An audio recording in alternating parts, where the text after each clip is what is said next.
Hi everyone, in today's video I'm going to show you my very favorite keto pork chop recipe. It's smothered pork chops in the slow cooker, and today I'll be adapting it for carnivore as well.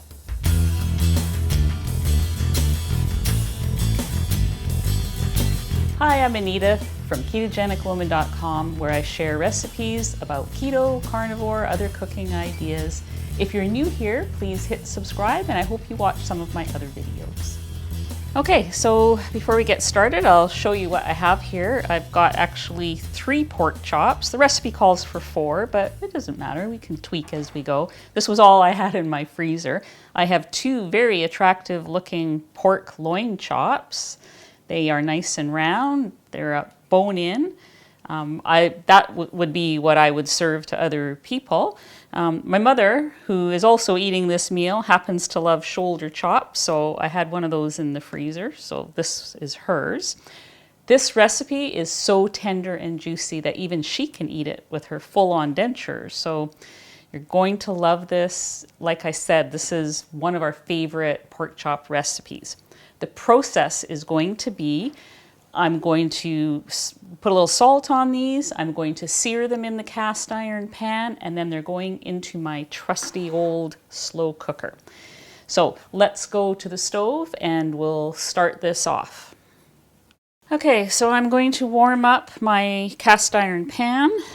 Just going to get the heat going there. I have in here a teaspoon of Redmond's real salt. I did add a pinch of white pepper, just to try it, because black pepper, I have discovered lately, it really gives me bad heartburn. And so we're going to try and see what happens with white pepper. It's apparently lower in oxalates and other things like that. So I'm just going to salt them. Like so. I'm going to use a tablespoon of tallow. Well, it's probably a little more than a tablespoon. That looks like about right. So once that tallow melts, I'll just throw the chops in here and sear them both sides. You could use, duck fat or butter, whatever fat you want to use. Bacon fat would be good too. Okay, I'm going to put these in here. I don't think I'm going to fit this third one in, so I'll just wait for those 2 to be done before I do that one. The recipe actually calls for 4 pork chops, so depending on the size of your pan, you'll probably have to do it in 2 batches.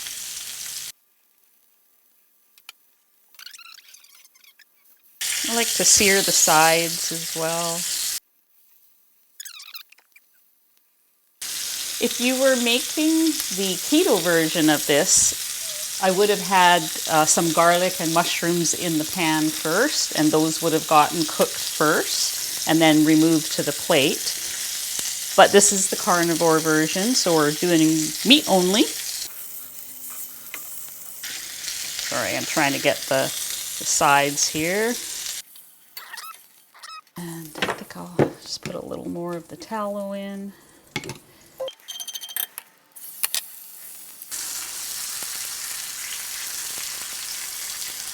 Just adding the rest of my salt and pepper.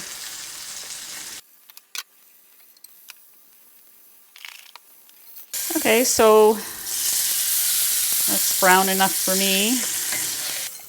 So what I'm going to do now is I'm going to deglaze the pan.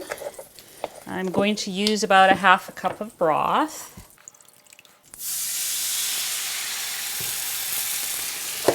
The reason we deglaze the pan is just to get those extra juices and flavor from there. This will get poured on top of the pork chops in the slow cooker. Just adds an extra layer of flavor. So I'm going to go back to the slow cooker now. Okay, we're back to our slow cooker. What I'm going to do is just place these pork chops in here. Add just the last little bit of my salt there. And then be careful bringing over your hot pan of juices, especially if you used cast iron. So you just want to pour it all on top. And set on the lid. And is it on? Okay, so that's basically it for 6 hours now. I've got it on low. It's gonna go for 6 hours. There's 2 really thick pork chops in there, and then there's the one thin one. I'll probably take that out early for my mom, and then the other 2 will be dinner. So yeah, 4 to 6 hours is what I'm estimating. So we'll see you then. Hi, okay, we're back and the pork chops are cooked. It's been 5 or 6 hours. I said they were smothered pork chops, so now we need the sauce to smother them in.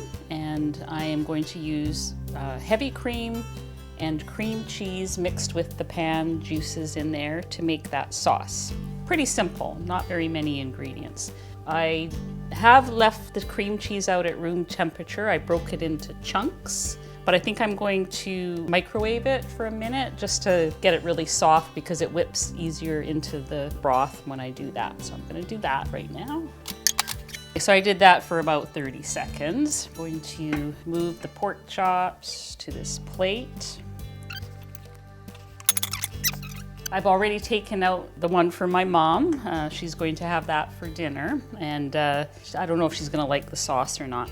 So what I like to do is take some of the hot liquid out and mix it with this first so that this cream doesn't curdle or anything. I think this helps to do that.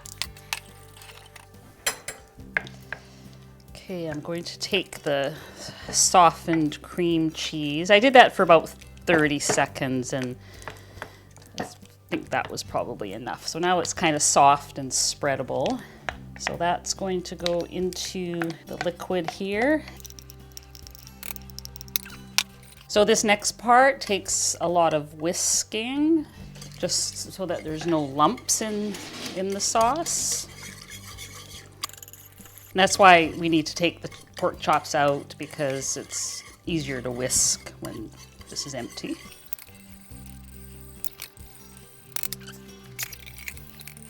If you wanted to, you could stick one of those immersion blenders in here, a stick blender, and get out all the lumps. But then that's getting another appliance dirty. I don't feel like doing that. So I will just keep whisking until, oops, try not to whisk it everywhere like I just did. That's looking pretty good. Now I'm going to stir this cream in. So what this was the broth that we added. We added a half a cup of broth when we deglazed the pan. Then there was all the pan juices. So I kept all the pan juices. It was 1 brick of cream cheese, the Philadelphia, and a half a cup of heavy cream. And it's all been whisked together here. It looks actually really nice.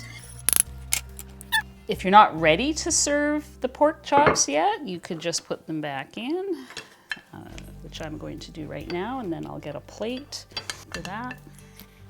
It'll keep warm in there for another little while. Looks really good. Now, there'll be a lot more sauce in here than what is needed for 2 pork chops. So I save the sauce and then I use it for shrimp or for the carnivore pasta noodles. Really anything that could use a sauce. If I was just eating this right now, which it's almost dinner time, so I probably will, this is basically how I would have it. It's just like that. So the sauce is on there. If you're keto, that sauce is excellent over cauliflower mash or with some chopped broccoli or any other type of vegetable. If you print the keto version of this recipe, it of course will have mushrooms and garlic and other things in it. I'm actually going to give it a try right now. See how we did here. You almost don't even need a knife.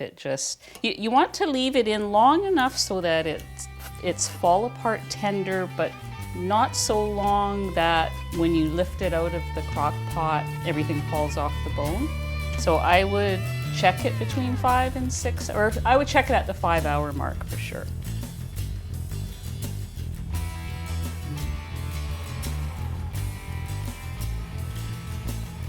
That's very good.